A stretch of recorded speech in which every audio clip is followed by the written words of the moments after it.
The following is an exclusive production of Minuteman Command.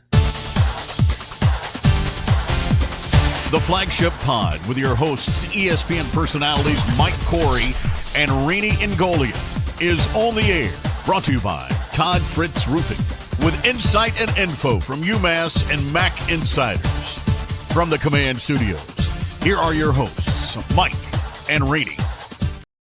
All right, here we go. Welcome, everyone. All right, this is, I think you and I have probably talked like 7 times since that game ended on week 2. I know this is going to be interesting because everybody's looking forward to hearing what we got to say here. This is how we're going to do it. Rene, you're going to just go first and give us your take. I'm going to shut up, and then I'll come in. But obviously, ridiculously embarrassing, upsetting loss to Bryant. We all know that. We got to break this thing down. Fire away, dude. 7, we probably talked 17 times, including 4:30 in the morning on Sunday. So this is going to be therapeutic for me. I know it is. This is therapy for me, hopefully therapy for you, and hopefully for the UMass fans. You'll get something out of this, and hopefully at the end of this pod, we can flush it, and there's nowhere to go, guys, but up, and gals, right? We're nowhere to go. So let me start with saying I did, speaking of MAC, I did the Ohio-West Virginia game Saturday. Ohio, cream of the crop in the MAC. I mean, they're the defending MAC champions, beat West Virginia, looked great. So obviously I didn't watch the game, but when my game ended, my phone was going nuts. I was able to put the last 2 minutes on my phone and get to the Columbus airport Sunday morning. It's 4:30 in the morning. I watched Joe Harasymiak's press conference, and I felt like I need to put something out. And yeah, I do the pod, but I would put a tweet out anyway, or a post out anyway, and I'll read it for those that are listening and aren't watching the pod. And I thought it was kind of an innocuous tweet. It just says, as I sit in the Columbus airport at 4:56 a.m., I see a lot of at UMass fans coming at me, reference cheerleading and spin, and I get it, and I do get it. Let me say this. I will always support the program, whether I agree or disagree with decisions made on and off the field. I won't turn my back on a program that's meant so much to me. As for cheerleading and spin, tune in to the Flagship Pod Wednesday, and you'll find out. So here we are, Wednesday. So that was the tweet. As of this morning, Mike, that tweet has 30,000 views. Now, listen, I get it. All 30,000 views aren't UMass fans, but a lot of UMass fans have read that, and a lot have made comments. And guess what, guys? I love that. The passion from the core UMass fans is off the charts, and I love that. If this post had 300 views and no comments, UMass would be in trouble, right? So I love that passion, and it's been respectful. People have disagreed with me, disagreed with each other. I love that. Keep that coming. That large in part is why one of the biggest reasons Mike and I did this podcast, because of that passion. UMass football really doesn't have an outlet like this. And so keep the passion coming. I love you guys. All right, Christian, you can take that down. So, but from that tweet, a lot of responses. So let me start. I have a lot of notes, guys, and Mike's probably going to be really aggravated because I'm going to try to stay on topic. Go on tangents, and I'll get back. But again, this is therapy. I got a lot to get out. So there's a journalism professor at UMass, Steve Fox. I do not know Steve Fox. I've never met him, never spoken to him. I'm sure he's a good guy. I do not know him, okay?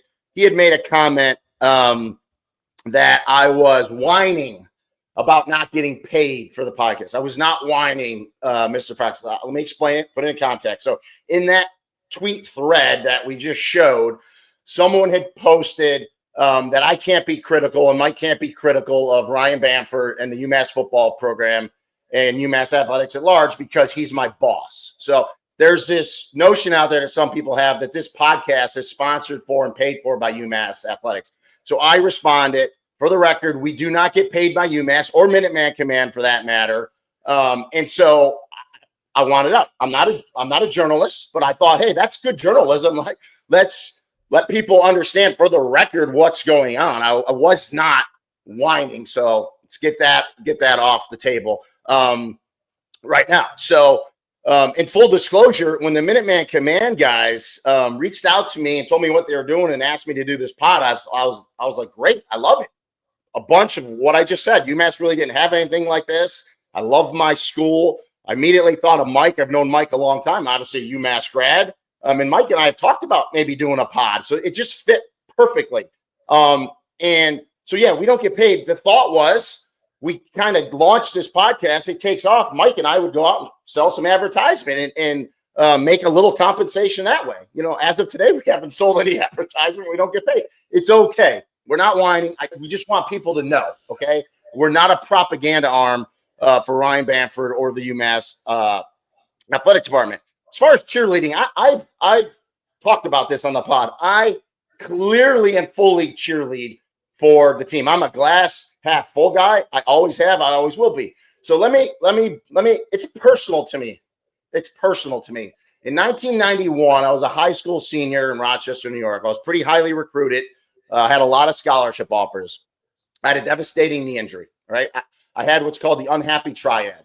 I blew out my ACL, my MCL, and my medial meniscus. I lost every single scholarship I had. I was kind of lost. Didn't know what I was going to do. Jim Reed and University of Massachusetts was the only school that offered me a scholarship with the assistance and help of the late, great Dick McPherson, who was at Syracuse, who's also a UMass legend because he was at UMass. So my 5 years at UMass, got there in 91, redshirted, got healthy, started the next 4 years. Those years at UMass formed my life. They have made me the person, the father, the husband, the professional I am today. So yes, I will always support UMass football, regardless of the coach, regardless of the players, regardless of the athletic director. God, please don't let this happen. They could lose their next 99 games, and I'm still going to support them. That's just, it's personal to me, guys. It's personal to me. So as far as spin, I don't spin, okay? What I believe and I feel and I tell you guys, I believe, okay? Am I always right? Of course not. Me and Mike got up there in the spring. We saw a lot of things. We saw changes. We saw the commitment. You know, we had Ryan Bamford on here. He laid it out, right? What he gave. I've supported every single coaching staff from when I played on, especially from 2012 when they made the transition to FBS. Starting with Charlie Molnar, I have had conversations with every single head football coach, and I've told them, you have my support. Anything you need, I am there for the program. Because what it means to me. And I will say this, from Don Brown back, they did not have the commitment that Joe Harasymiak and his staff has. And listen, we can only go by what Ryan tells us on this pod and what's out there. This is the money. And of course, those other staffs didn't have to worry about rev share and NIL that much. Donnie did. But factual, we know staff salary, Joe has it way better than those other guys. So just put that out there. As far as spin, I got some spin for you. In my lifetime, I'm 53 years old. That was the worst loss in UMass football history. No spin. The worst loss in UMass football history against Bryant. Now, someone will probably tweet me, oh, there was a loss in 1970 in my lifetime, okay? Give you one step forward, one step more. They are, and I say we because I'm a part of the program in terms of like a fan like you guys, but they are 136 out of 136 in FBS football right now. And you know what? I poo-pooed a lot of the magazines. We did pods on like where their rankings were and just everything I saw and felt. I was like, no way, no way. They're 136 out of 136 until they prove otherwise. And they got a long way to go. And so we'll see. As far as Ryan Bamford, I've known Ryan Bamford since he became the athletic director, okay? Friendly with Ryan Bamford. I'm not buddies with Ryan Bamford. I've never been to dinner with him. I've never been to a social setting other than like I've seen him at the spring game and he's been in the press box. So I'm not an apologist for Ryan Bamford. A lot of people, and Ryan knows this, a lot of people on social media, they want Ryan Bamford fired. And this isn't new to this week. This has been going on for years. Okay, guys? I am not a shock jock. This is not a morning show. This is not 106.7 UMass The Game. I don't call for people being fired, whether I agree with decisions they make or not. I don't do that. So if you're tuning in to this pod because you're thinking I want to blow everything up and I call for all these firings, I don't do that. So obviously then don't listen or watch, because that's not what you're going to get from me. Again, whether I agree with decisions or not, you're not getting that from me. You're just not. And I know that's been going on a while, but again, you're not getting it from me. I talked about supporting every single UMass staff, and I will continue to do that. Let me say this. And let me also say this about Ryan. Okay. He's made decisions I don't agree with. Everybody in that program, everybody in life, everyone makes decisions we don't agree with, right? You can do one or two things. You don't agree with a decision, you can say, all right, I'm out. I'm not supporting the program, I'm not supporting anything anymore. Or you can say, listen, and this is something I tell my daughters all the time in life, control what you can control. You can't control what other decisions people make. I'm not going to stop supporting the program I love for the reasons I just laid out to you for anyone, okay? Mike knows this next part because I confide in Mike. And I'm very close with Mike. My wife knows this. A couple other people know this, okay? Through the years, I have reached out to, and I'm not going to get specific with names and ideas, but I have reached out to people at UMass, okay? I have given my suggestions, my recommendations, my thoughts, my endorsements, right? My opinions. Do I think my recommendations, my endorsements, my opinions are the end all be all? Of course not. They're mine, right? They could be wrong, they could be right, but I've given them. Why do I think I'm in a position that I could reach out and give those thoughts and opinions and recommendations? Well, I think I was a pretty good college player at UMass. I like to say I had a cup and a half of coffee in the NFL. Had a 20-plus year career in law enforcement where I was a criminal investigator, detective, investigated some pretty big cases. So, a pretty serious job. And I've been a national broadcaster for ESPN for 16 years. I've called over 250 games, college football games nationally for ESPN. Yeah, I watch a lot of football. Does that make me a football expert? Of course not. But what it does do is in those 250-plus games, I've talked to a lot of head coaches, a lot of coordinators, a lot of ADs. I've seen a lot of programs. I've seen a lot of facilities, okay? So I do think I am very well-rounded in the football world where I can give my recommendations and opinions. With that said, if they fall on deaf ears to the people I'm giving them to, again, I can do two things. I can say, oh, this is horse shit. They're not taking my suggestions. And I can say, I'm not supporting them. Or I can say, I don't control what people do. And if they don't take suggestions that I think are good, I can't control that. I'm still going to support my team. So behind the scenes, I do try to do stuff. Okay. Mike and I met Coach Harasymiak this spring. I think in 2014, he was a defensive coordinator at Maine, and I called one game nationally for NBC, and it was that game. It was a playoff game. So I think I talked to him there, but I didn't really meet him. And so met him this spring. Loved what I saw, loved what I heard. Things being done, players being brought in, the investment, right, in the staff, the investment in rev share, what Ryan said where we were in the MAC. We had Ryan on his podcast. He showed us, okay? Like you guys, we go by what we see and what we feel, right? So that's what we're told. Behind the scenes, we don't know, right? You just don't know. When you go into the portal and you redo a roster, you think you're getting quality, you just don't know. And through 2 games, it doesn't look good. Now, I'm not giving up on this team yet. I'm not giving up on UMass football, Joe Harasymiak and his staff. It's a 2-game subset. Could Joe Harasymiak's tenure at UMass start any worse? I don't think so. If you tried to start worse, I don't think he could have. But only one way to go. But from that post on X, I got a lot of direct messages, a lot of DMs. And again, folks, Mike and I aren't part of the program. We're not dialed in. We only know what people tell us, right? So that's it. Just like you guys, what we're told, you try to research it and see, but so there were some things said to me on direct message, and you got to be careful because you get disgruntled people, right? So I take it with a grain of salt. So people came at me and said, well, there's player issues on the roster with money, favoritism, and all that stuff. Okay. And I did reach out to UMass about this. So And I think this is a larger college football issue. I don't think it's as much a UMass issue, but I will say this.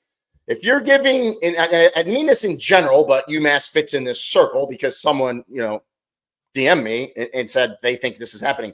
If you're paying player X $100,000, player Y plays the same position, maybe you're paying him $25,000, and then you have player Z you're not even paying, and you're playing player Y because you're paying him more, but player X and Z are better. That's a problem. I'm not saying that's happening. There's some allegations. I'm not saying that's happening. But if that happens anywhere in college football, that's a problem. My short time in the NFL, the one thing I can tell you about the NFL, and you guys know this, they will play an undrafted free agent over a first-round pick, and they will swallow their pride if that undrafted free agent is better and going to help them win. So, in general, that shit can't happen. I'm not saying it is, but you have to play the best personnel. So I'm gonna leave that at that. I reached out to someone at UMass. They told me it's poo-poo. That is not happening. There's a lot of rumors out there. That is not happening. Okay, so that's you guys got both sides of it. To me, and Joe Harasymiak, I think he's been a coordinator the last 7-8 years, so he hasn't been a head coach. To me, when you take over a program, and this is my opinion now, okay? The most important thing when you get there day one is, one, you have to hire your staff. You have to build your staff, incredibly important. But two, you have to build your roster, right? And with the portal, obviously, players are going to leave. You got to get to that roster. You got to say, okay, who can I try to keep? Roster retention, very important. And then you get in the portal and say, what pieces can I fill and make this thing work? I would argue that your roster is more important than being an X's and O's coach. You need X's and O's, but guess what, guys? If you don't have the players, you're screwed. There's a saying, it's Jimmy and Joe's, not X's and O's. Look at Bill Belichick, arguably the best coach of all time. Definitely one of, right? Some people say he's the best. He's going to struggle at North Carolina this year. And I'm not saying UMass's roster is shit, okay? But there's another saying, you can't make chicken salad out of chicken shit, okay? If you don't have the players, you're not going to win. The jury's out. Through 2 games, doesn't look good, but I'm not giving up. So first and foremost, you have to build a roster, especially when you're heavy in the portal. I'm not going to call people out individually, but from my point of view, what I've seen, and anybody that has ever heard me talk, and I've said it on this pod, you have to build your teams from the inside out. Interior line play, offensive line play, defensive line play, and then you build out from there. Listen, I think we've talked about the quarterback room's fine. A lot of experience there. Yeah, there's some growing pains with a new system, but all 3 of those quarterbacks can win in the MAC. Great skill players, T.Y., Gibby, Rocco, awesome. Love it. A lot of good skill players there. The interior line play on both sides of the ball has not been good. There's no sugarcoating that. And I don't care how good your skill is. If you don't win up front, especially against a Bryant, you're in trouble. You have to win the line of scrimmage. You have to impose your will. You have to move the line of scrimmage, offensively or defensively. Team didn't have any sacks defensively, right? They got 2 in the fourth quarter. They came in a very big time against Bryant, but Bryant passed the ball 45 times. He should have been on his ass 10, 15 times. So you got to win up front. Listen, this is Monday morning quarterback. I get it. That's what we do. $5 million to spend in NIL, and I'm just throwing that number out there again. UMass said they have money. We don't know what they've spent, right? $5 million, I'd honestly take about $800,000 of that, and I'd spend $400,000 on my O-line, $400,000 on my D-line. I'd take that $200,000, and I would get some pieces in there because you can get some damn good players that don't need money, that aren't asking for money, that want a scholarship, and that want to play football at the highest level possible at skill positions, and they'll run their asses off and make plays as long as you can win at the line of scrimmage on both sides of the ball. Okay? Done with that. I already said, in my opinion, worst loss in UMass history. 136 out of 136. Okay? Some of you might not know this as well. Since UMass transitioned in 2012 to the FBS, okay? Because I've done research, because again, I've reached out to people at the university. Every single school that's transitioned since 2012 to today, every single school, UMass has the worst winning percentage out of every single school that's transitioned from 2012. Unacceptable. Now it goes back to people, well, that's what I'm talking about. Needs to blow up. It's on Ryan. And Ryan wasn't here in the beginning, okay? And I will say this. Ryan has we all have bosses, but there's a chancellor, there's a president, there's a board of trustees. Everybody has seen what UMass has done from 2012. Everybody has seen it, okay? The definition of insanity is doing the same thing over and over with the same damn result. And we're stuck in that insanity hellhole. Now, listen, I'm not giving up. Joe Harasymiak's a good coach. He's a good staff. He's got to get himself out of this. He's got to. I don't know if he realized exactly what he was getting into. He knows now. So there's only one way to go but up. I'll also say this too. A lot of people are like, personnel, this and that.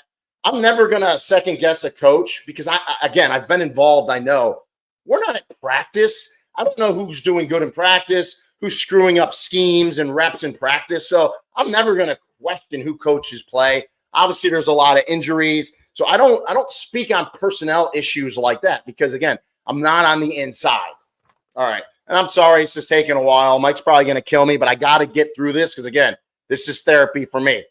Learning to win. Okay, you heard Coach say that, learning to win. Coach Harasymiak needs to learn to win too.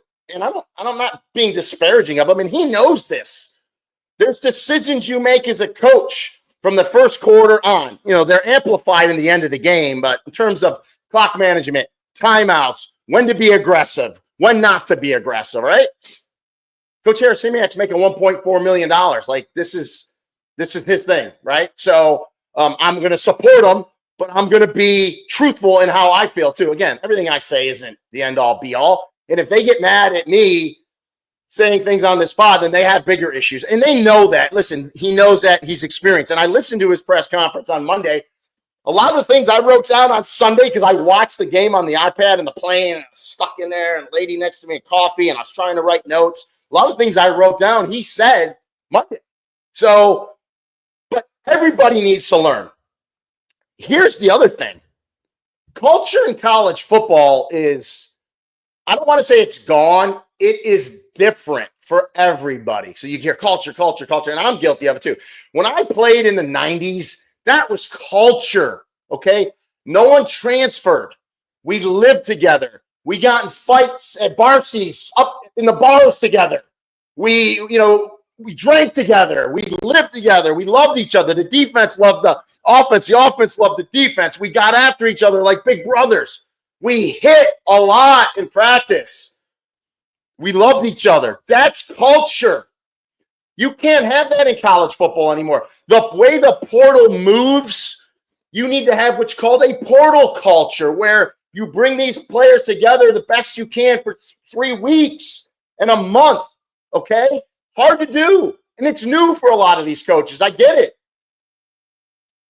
True culture is different than portal culture, and all the programs need to do it.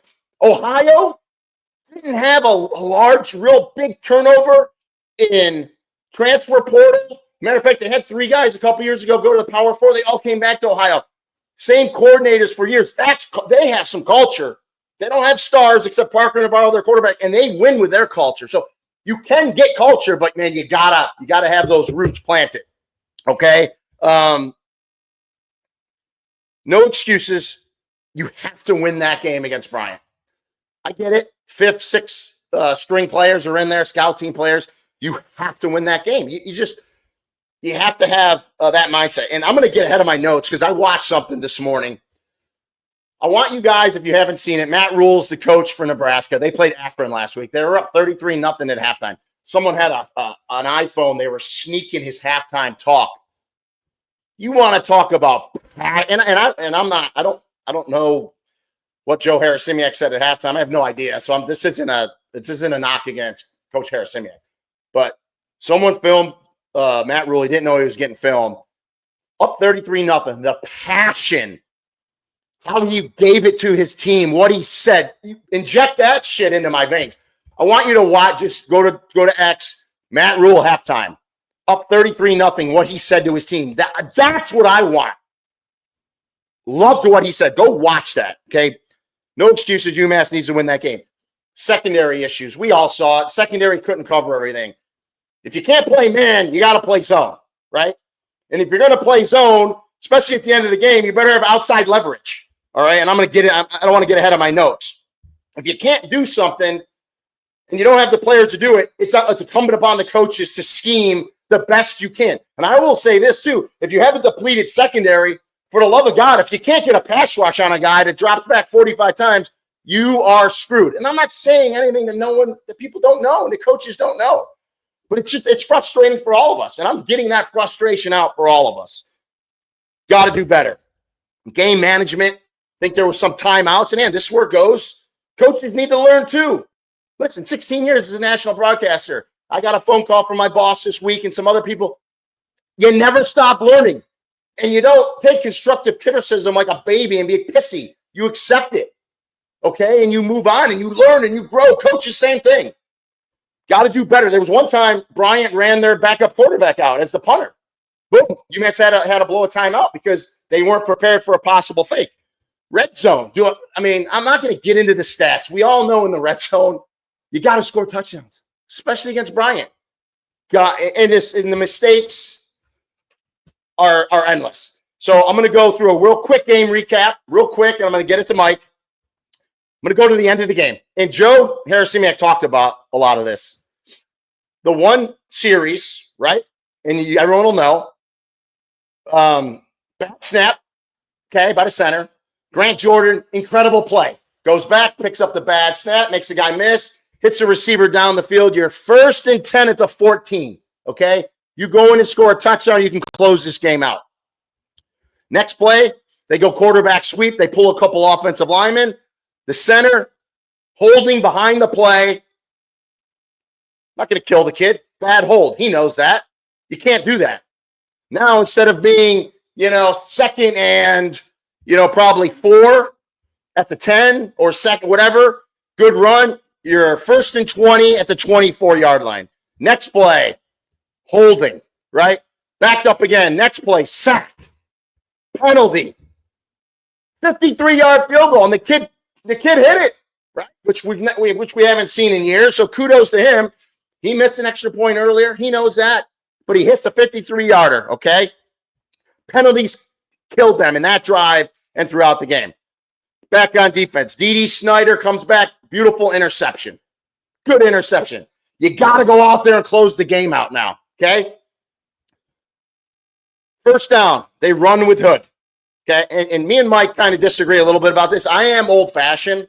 I want to run the ball to make your opponent use the timeouts. But again, line of scrimmage play, guys. You got to move the line of scrimmage. I don't give a shit if they have 8 in the box. Move the line of scrimmage. It's Bryant. Go get a first down and win the game. They run it on first down? No. Run it on second down with Griffin? No. Third down. I had this written in my notes. Joe said it yesterday.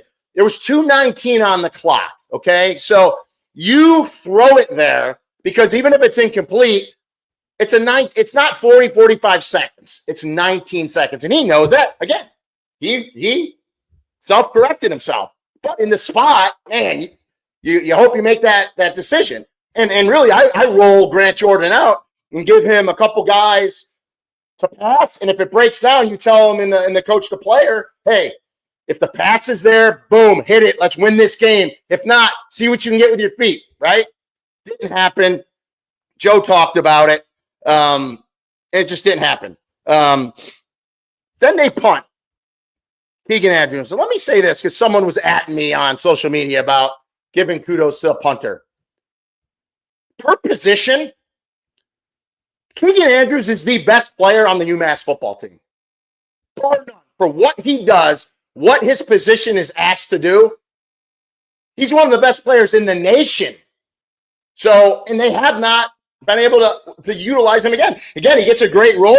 Ball goes down to the 9-yard line. Another thing that aggravates me, and I'll say this, And I love the special teams coach. When a ball drops dead like that, because I played a lot of special teams, the ref blew the whistle and they just hit the ball and left it. There's a thing called the rule of first touch, where even if you don't touch it, if the referee doesn't blow the whistle right away, the receiving player can pick it up and run without any issue of fumbling the ball. Pick the damn ball up and hand it to the official. That is a pet peeve of mine, but it goes to the larger scale of doing the little things right. Doing the little things right is making your damn bed when you get up in the morning. That's a little thing that you don't think means much, but it goes to a lot of other things. Holding a door open for someone, saying please and thank you. Do the damn little things right, and the big things happen. So this drives me nuts. Then, to end the game, you got to close it out. They let Bryant, the quarterback, had 4 completions on that drive. Not only 4 completions, every single completion got out of bounds. Mind-boggling. You got to have outside leverage, force the pass inside, come up and tackle. They have no timeouts. And then there's the PI, which was he grabbed his jersey. No pressure in that drive. Shit, they got downfield so fast, they had to run the ball without any timeouts to run the clock down and then spike it and kick a field goal. So, yeah, I'm heated. I'm not giving up on Coach Harasymiak and his staff. And we're going to move onward from here. You know, when I played in Buffalo, we had an offensive line coach named Carl Mauck. For you young guys, and probably you old guys, if you don't know who Carl Mauck is, played in the NFL in the 70s. He was a center for the Houston Oilers. Earl Campbell was his running back. He's the epitome of badass, not playing through everything, just a hard-nosed guy. And he used to get pissed at people. He'd say, you know what you are? You're lower than whale shit. You know where whale shit is? It's at the bottom of the ocean. There's nowhere else to go. We need to go up. And Coach knows that. And I have one more thing. My expectations for the next couple games. I'm not going to say that. I'll say it at the very end. Mike, go. Well, there's no way I'm going to be able to follow that up because that was incredible. Really, that might be the best I've ever heard you just speak straight through, probably 30 minutes here about everything. And you know what? That has to happen. Cut my picture out of that thing, Christian, and send that to Harasymiak. That should be played to the team. Like the team needs to hear that, Rene. All that you just said right there. I mean, that's the passion and excitement that you're talking about. And I love those kids. I'm not giving up on them. No, I know. I know you're not. You said it multiple times, and they get that. They need to hear this. They need to hear exactly what you just said, the whole thing through. Really good stuff, dude. I mean, I agree with you. I mean, I just do. It's like it's unfortunate. I mean, I'm going to go right back to that, last sequence like you talked about. That's where first I'm going to say this. Guys, like, it's already embarrassing enough, like, player-wise. I get it. You made that awesome interception or you score a touchdown. I don't want to see any more celebrating like that when you're in a 2-point game or whatever the hell it is against Bryant. It's like, that's like a fist pump. Thanks, dude. Appreciate it. Get back over the sideline, hand the ball to the fucking referee, and, like, let's go. We shouldn't even be in this position, right? And then you get to the end of the game. Let's do this, right? You got the ball, like you just said, okay?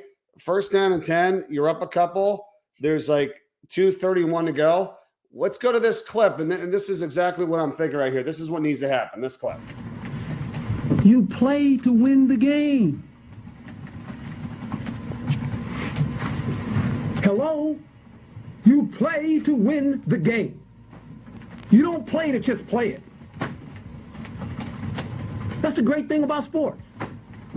You play to win. And I don't care if you don't have any wins. You go play to win. Thank you, Herm Edwards, right?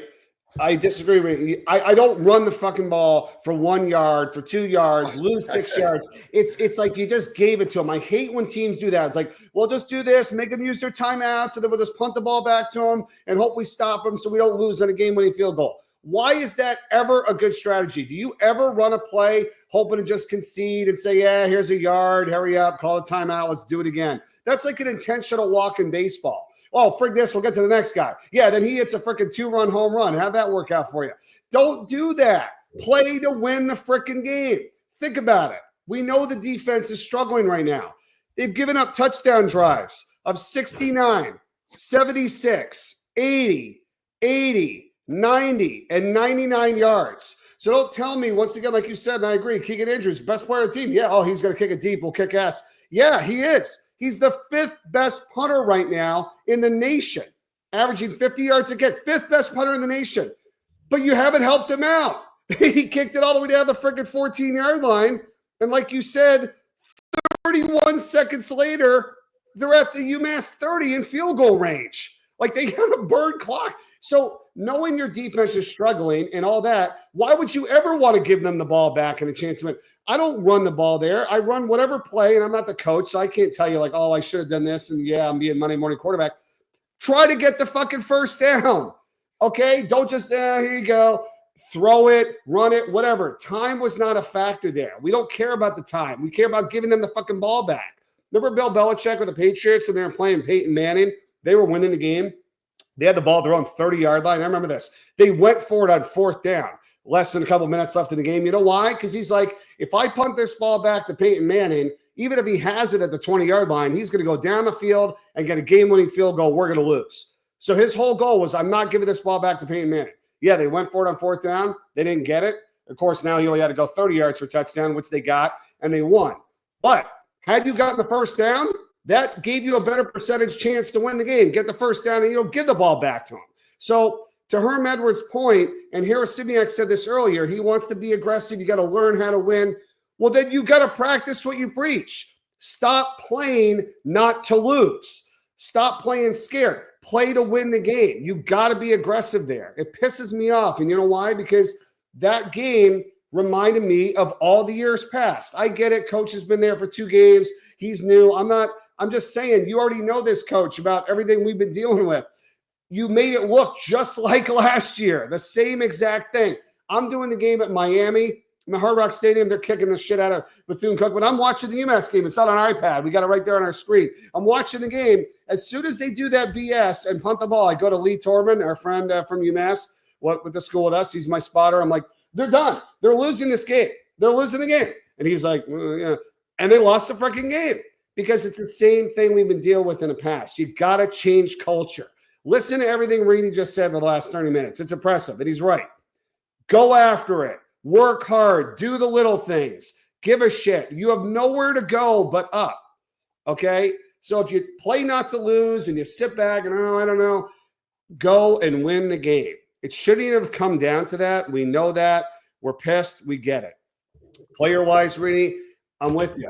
Look, I don't know. I mean, we've only had 2 games. I get it, but I'm trying to just protect the coaches a little here, to be honest with you guys. They're never going to come out and be like, yeah, our guys stink, or we don't have this guy, or we're not good enough. You never say that. But you know what? When you get inside, I'm not saying I've heard this from them. I'm just saying they might not have it. You might not have the guys right now. It might take a couple of years. It might take I know, the portal shouldn't take years. It should be right now. It doesn't work that way anymore. It's not that easy. So they are doing some little things. They are trying to change culture. They want to get this team together, hopefully doing some of the things you talked about, Rene, to really bring people together, especially when you bring them in on a transfer 1 year or whatever. But it seems like it's going to take a little longer than they thought. And it sucks because we've been dealing with it forever. So I understand. We're like, we don't have any more patience. We're out of patience. I'm out of patience losing the way we lost again on Saturday. That's where I'm frustrated. Same thing with Temple. Hey, I get it. You lose that game. I understand. I would have totally understood. Not by 32 points, though, and there's absolutely no excuse to lose to Bryant, like you said. I don't care who's injured, who's out, whatever. If there's any game that you should win, men down or anybody, it's that game. Like, you can't tell me that you can't win that freaking game, even if you didn't have, like, your second string this and that and your third string quarterback. I don't want to hear it. So play to win the game. Act like you've freaking been there. And, like I hear on the book and all that kind of stuff in the freaking book. It's like, you run the book like every time the way it says, or you don't do it at all. Because the whole point of the book is over time, it's supposed to work out in your favor, right? When you're like, if it's like, 4th and 3 at the 13th, yeah, 5 out of 9 times that's going to work. So, percentage-wise, you're good and that's better. But if you just start coming up with it your own, like, I don't feel like it this time, or I do like this time, you're just going to cancel yourself out, and you're going to do it 5 times in a row. You're going to be 0%, So it's like either follow the guidelines the whole time or just do whatever the hell you want to do and hope it works out. You know what I mean? I don't want to hear any more about that that book. I want to just be aggressive, so I wouldn't even go with the book. The book probably just said what you said to do earlier. Yeah, run the ball, force some user timeouts. Bullshit. Defense is giving up 99-yard drives. I don't want to hear it. Go and win the game. So I just want to see more of that. Again, player-wise, I don't care who you have. Don't assume, we don't have the guy. Go and go after it, okay? At least it gives the mindset that you were talking about, Rene. Like, we're not here to be 136 out of 136 anymore. So, I mean, I get it. But I don't have too much else. I was just like, you said it perfectly. So, Well, I got a couple rebuttal. Can I rebuttal real quick? Real quick. And I knew we disagree on the end of the game. I am all for running the ball first, second down. And let me say this. The reason you do that, Mike, is because you have a damn FBS offensive line. You got guys on that line that play power 4. It's Bryant. I'm not trying to disrespect Bryant. You have to move the line of scrimmage. I didn't even play in the FCS, guys. I played in the 1AA before there was FCS. My offensive line, and we ran the shit out of the ball when I played. Everybody knew we were running. We played against 8, 9-man boxes. It didn't matter. When you move the line of scrimmage, go 23 personnel. 2 backs, put a fullback in there, put 3 tight ends. Whatever your best personnel is, go. And it's an attitude, it's a will. You move the line of scrimmage, you get 3 yards on first down. I'm like, all right, 2nd and 7. They took a timeout. Boom, do it again. Another 3, maybe 4. And you get it to 3rd and short, and you close the game out. That's why coaches run the ball and force them to use the timeouts. If you can't run the ball, then you try twice, make them use his timeouts, and you throw it on 3rd down. All right, I'm done with that point. No, I gotcha. Hey, and I'm not yelling at you. That's the coach in me that wants to just be passionate to players of what to do and how to do it and get after it. Nick Saban says all the time, you could buy a roster for $10 million. If that $10 million is spent on the wrong players, you're done. You're screwed. Yeah. No. I'm not saying – I don't know. When you bring players in the portal, you don't know. What we know is factual, a 2-game set. It's not up to snuff. That we know. We got to get guys healthy, okay? Here's my expectations for the next 3 weeks, okay? We have Iowa, bye week, Missouri. My expectation, play hard. Don't quit.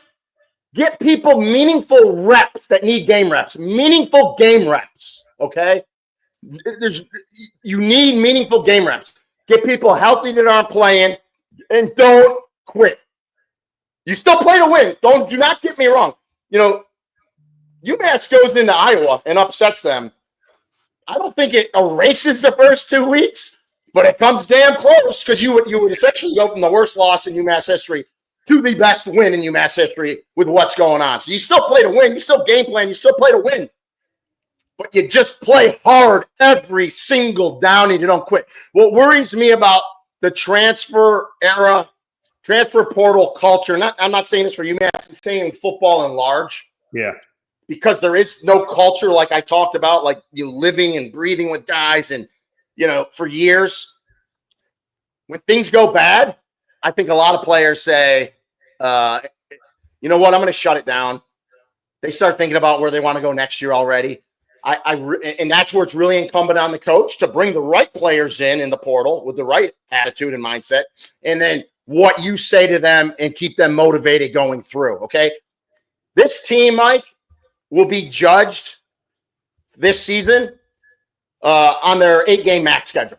Okay. Yeah. I want them playing hard the next 2 games. Obviously go out and try to win. The judgment will begin. Where's the schedule? October 11th, when they go to October 4th at home against Western Michigan. Yeah. That's when the true judgment for me will be that 8-game max schedule. I agree. And I'm out. So I love you guys. I love the UMass passion. Keep it up. You can disagree with me. I'm not going anywhere. I love you guys, and that's why I'm here doing this. I have nothing else to say after that. Great way to end it, dude. I appreciate it. I'm with you. Let's get through these next couple weeks. It's going to be 3 weeks in total, and then the max schedule starts. Let's have some better outcomes. Have a good week, buddy. We'll see you next week.